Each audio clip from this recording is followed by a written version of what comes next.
Hello there, amazing learners. I am Ria, your English trainer, and today we are going to learn something super fun. You know how we use our eyes to see, our ears to hear, and our hands to touch? Well, in English, we don't just talk about body parts for what they physically do, but we also use them in everyday conversations to express emotions, actions, and situations in interesting ways. For example, when I say, I need a hand, I'm not asking for someone's actual hand. I am asking for help. Pretty cool, right? So today, I will be teaching you 10 common phrases using body parts that will make your English sound more fluent and natural. Are you ready? Let's get started. First up, we have face the music. I know what you're thinking. Are we standing in front of speakers or a band to face the music? Well, not exactly. When we use the phrase face the music, it means you did something wrong and now you have to face the consequences. Like if you break a vase, you have to face the music and tell your mom about it.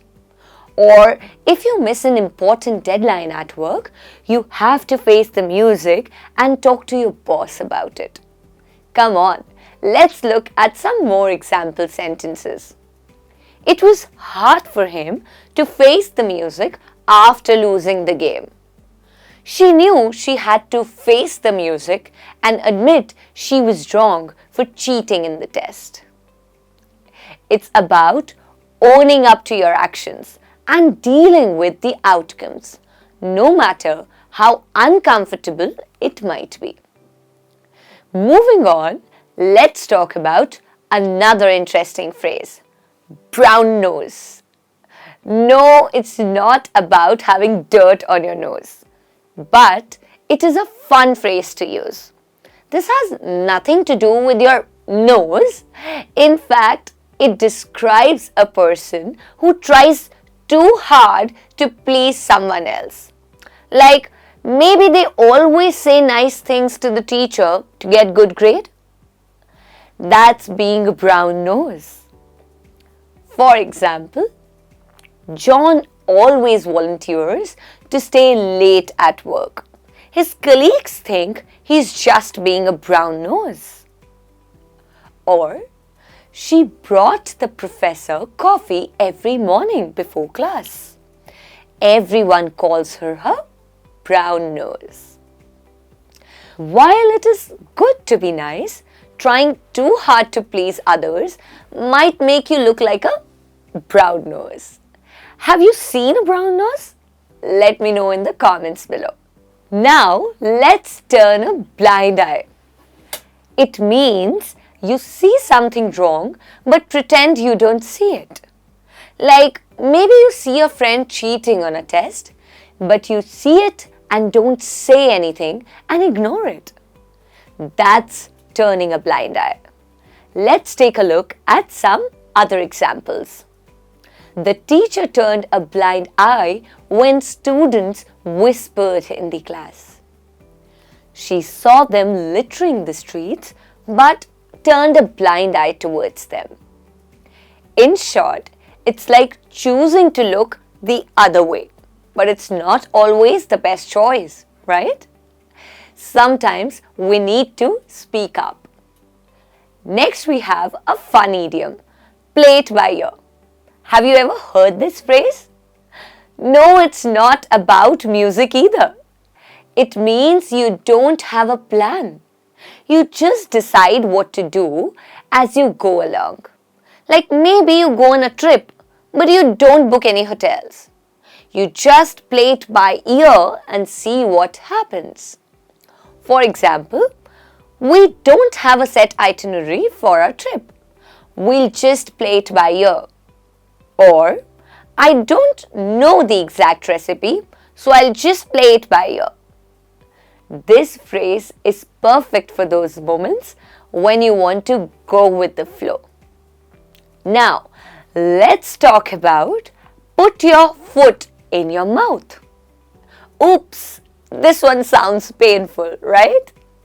Well, let me break it down for you. Have you ever said something and immediately wished you hadn't? That's putting your foot in your mouth. It means saying something embarrassing or inappropriate by accident.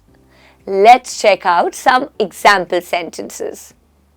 Tom really put his foot in his mouth when he asked his date about her ex. Or, I really put my foot in my mouth when I asked her about her job. She just got fired. We all put our foot in our mouth sometimes, right? It is important to be careful with our words, and this phrase is a nice reminder to think before you speak, isn't it? Now, let's talk about cost an arm and a leg. No, you're not literally giving up your arms or legs. But you know what's interesting? It is actually a fun way to say something is too expensive or pricey. Sometimes when things are too expensive, people joke about needing to sell a kidney to afford it. Well, cost an arm and a leg is just another humorous way of expressing the same idea. For example, we'd love to renovate our house, but it would cost an arm and a leg.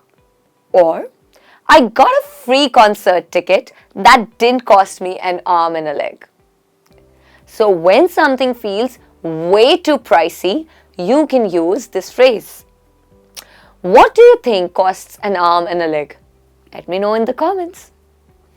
And let's take a look at our next phrase. Stab in the back. Ouch, another painful phrase. Well, don't worry. There's no real stabbing here. When someone stabs you in the back, it means they betrayed you or hurt you when you trusted them. Like maybe your friend promises to keep a secret, but then they tell everyone. That's a stab in the back. Let's look at some more sentences. He trusted his business partners, but he got stabbed in the back when they stole his clients.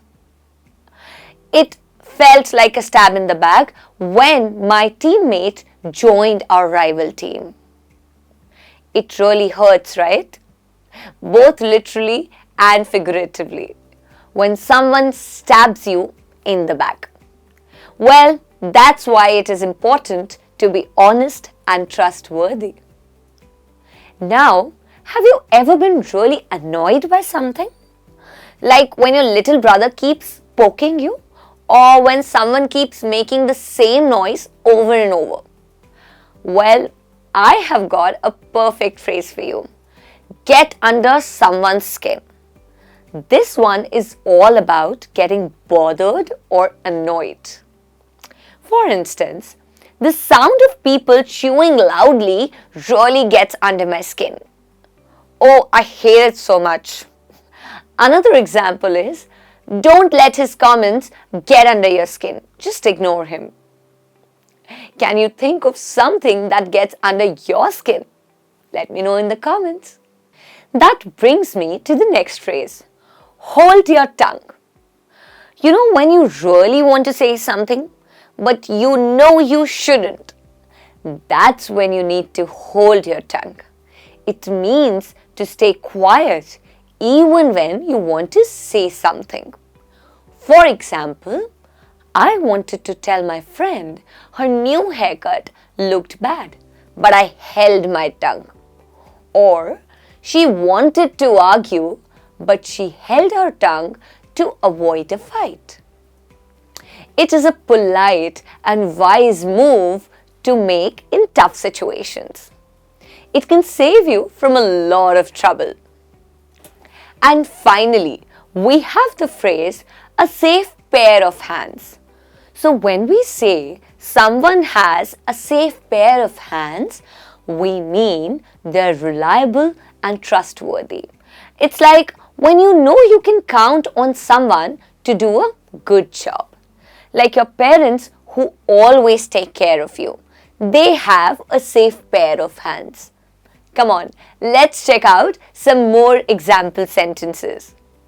When it comes to organizing events, Emily has always proven to be a safe pair of hands.